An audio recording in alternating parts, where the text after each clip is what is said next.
ہیں بغیر کسی تاخیر کے آپ کے سامنے تشریف لا رہے ہیں شہزادہ حضور حافظ ملت عزیز ملت حضرت علامہ و مولانا عبد الحفیظ صاحب عزیزی مدظلہ العالی سربراہ اعلیٰ الجامعۃ الاشرفیہ مبارک پور۔ نعرہ تکبیر، اور ذرا باواز بلند نعرہ تکبیر، نعرہ رسالت، نعرہ رسالت، عرس خواجہ غریب نواز، علماء اہل سنت، حضرت عزیز ملت۔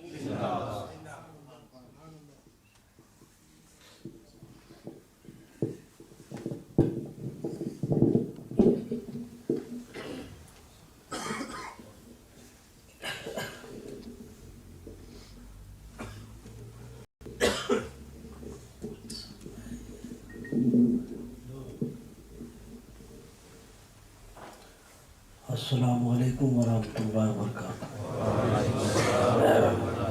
نحمد و نصلی و نسلم علی حبیب الکریم، اما بعد، اعوذ باللہ من الشیطان الرجیم، بسم اللہ الرحمن الرحیم، واما بنعمت ربک فحدث، صدق اللہ العظیم، بلغ رسول النبی الکریم، ونحن علی ذلک من الشاہدین والشاکرین، والحمد للہ رب العالمین۔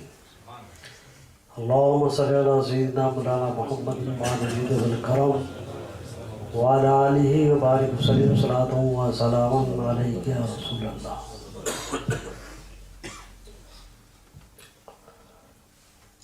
طریق مصطفیٰ کو چھوڑنا ہے وجہ بربادی، اسی سے قوم دنیا میں ہوئی بے اقتدار اپنی، ہمیں لازم ہے شہنشاہ بتا کی رضا جوئی، وہ اپنے ہو گئے تو رحمت پروردگار اپنی۔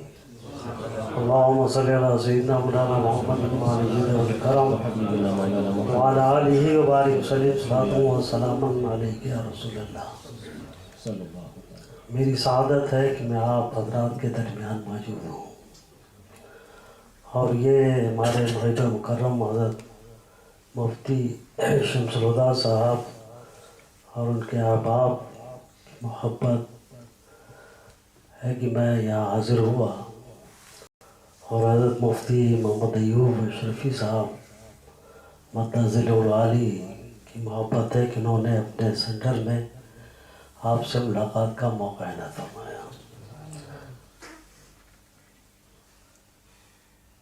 مفتی صاحب سے ہمارا تعلق آپ نے سماعت فرما لیا کہ میرے والد بزرگوار حافظ ملت علیہ الرحمہ اور حضرت صدر العلماء علیہ الرحمہ ساتھی تھے درس میں، اور دارالخیر اجمیر شریف میں ان حضرات نے 7 سال گزارے، اور بھی حضرت صدر الشریعہ کی نگرانی میں، ان کی درس میں حضرت حافظ ملت علم حاصل کرنے کے بعد فضیلت کی ڈگری حاصل کرنے کے بعد وہ ملازمت نہیں کرنا چاہتے تھے۔ ان کا یہ تھا کہ دین کی خدمت کرنی ہے، تجارت کریں گے، دین کی خدمت بھی اسی میں لگ کرتے رہیں گے۔ بہت سے ہمارے احباب ہیں دین کی خدمت اس طور پر بھی انجام دیتے ہیں، لیکن حضرت صدر الشریعہ کو ان سے کچھ اور ہی کام لینا تھا۔ حضرت صدر الشریعہ نے انہیں طلب کیا بریلی شریف میں، فرمایا کہ میں اپنے ضلع سے باہر رہا، میرا ضلع خراب ہو رہا ہے، تو وہی جو سوچ تھی کہ میں ملازمت نہیں کروں گا، حافظ ملت نے عرض کیا حضور میں ملازمت نہیں کرنا چاہتا، میں آپ کو ملازمت کے لیے کہاں بھیج رہا ہوں،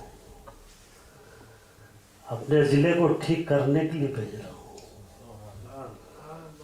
اس وقت حضرت صدر الافاضل علیہ رحمۃ الرضوان ان کو آگرہ کی جامع مسجد کے لیے بھیجنا چاہتے تھے، اور وہاں 250 کی تنخواہ تھی اس زمانے میں، آج کا زمانہ نہیں۔